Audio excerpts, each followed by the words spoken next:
Bom dia, boa tarde, boa noite, boa madrugada. Prazer, Felipe Robledo. Se você chegou até aqui, se você já conhece, muito obrigado. Se você chegou até aqui agora, por favor, dá aquela moral, se inscreve, compartilha, ajuda a gente a fazer o trabalho e vamos continuar resolvendo a prova azul de 2019 do Enem. Dessa vez a questão 60. Então, vamos a ela. A cidade medieval é, antes de mais nada, uma sociedade da abundância, concentrada num pequeno espaço em meio a vastas regiões pouco povoadas. Em seguida, é um lugar de produção e de trocas, onde se articula o artesanato e o comércio, sustentados por uma economia monetária. É também o centro de um sistema de valores particular, do qual emerge a prática laboriosa e criativa do trabalho, o gosto pelo negócio e pelo dinheiro, a inclinação para o luxo, o senso da beleza.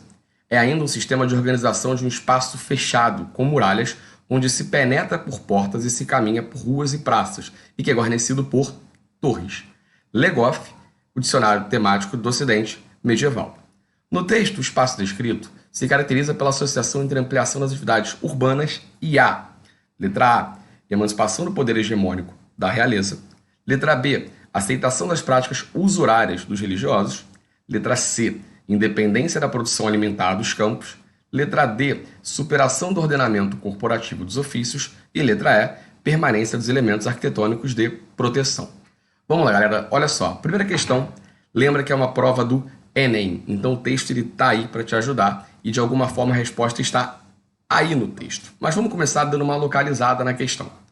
O texto está falando para a gente das cidades medievais, ou seja, provavelmente daquele período conhecido como Renascimento urbano e comercial. Lembra, o termo é sempre renascimento, não é nascimento, ok? Então vamos lá. Quando ele fala para a gente dessa ideia, ou seja, dessa segunda parte da Idade Média, né, onde a gente vai caminhar ali para a crise medieval, catapultada principalmente ali na tal da crise do século XIV, guerra, peste e fome, certo? A tal da peste negra, por exemplo. E se você quiser saber um pouquinho sobre ela, tem um vídeo aí no canal sobre grandes pandemias da história, certo? E a gente fala um pouquinho dela.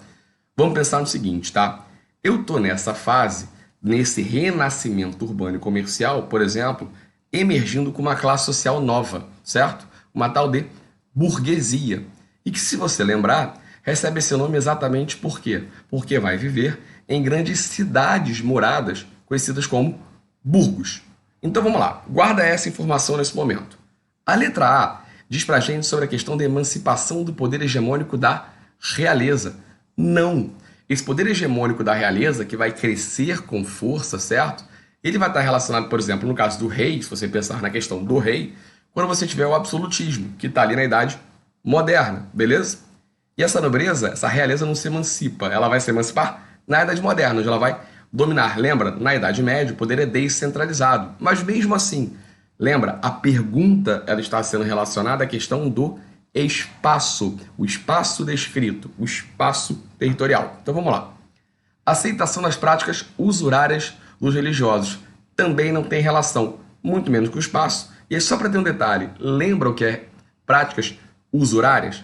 Era o seguinte, lembra que a Igreja Católica ela questionava, ela criticava, ela concebia a usura como um pecado, o tal da pecado da usura, certo? Que a grosso modo era o seguinte, você não podia vender nada por um valor superior àquilo que teoricamente ele custaria para ser feito, mesmo essa Igreja Católica comercializando ali indulgências e simonias. Ah, Felipe, não lembro o que é isso. Não tem problema. Aí no canal também tem um vídeo que eu falo um pouco melhor sobre isso, no vídeo de Reforma Protestante e Reforma Católica.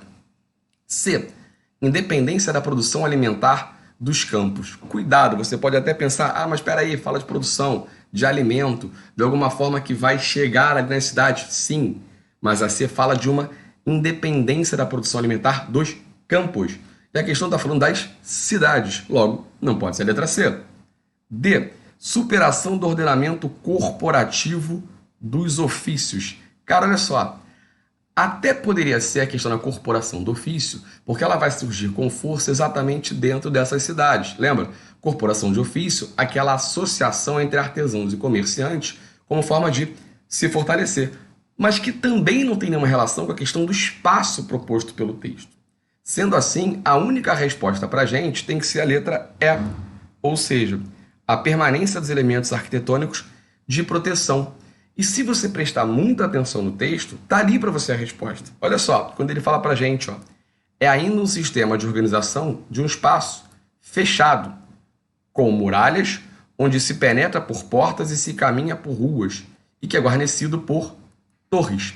Se você lembrar, o castelo medieval, e eu estou falando, não preciso falar do século X, do século XI, dessa fase aí do renascimento comercial, ele já tem muralha. A muralha já existe como um lugar de proteção, como uma vida castelar, por exemplo, que você tem essa proteção via muralha. Então você permanece, ou seja, quando ele fala em você ampliar a atividade comercial, ok, mas ao mesmo tempo que você amplia a atividade comercial urbana, você tem essa permanência dos elementos mais antigos, que são as muralhas, para a defesa. Eram defesas de castelo, que permanecem porque os castelos estão lá, e agora a defesa dessas novas cidades. Porém, a muralha não é uma criação, a muralha não é uma invenção desse momento. A muralha é uma permanência de uma estrutura que já existe na Idade Média. Ok? Espero que tenha sido claro, espero que tenham gostado e, por favor, se inscrevam, compartilhem.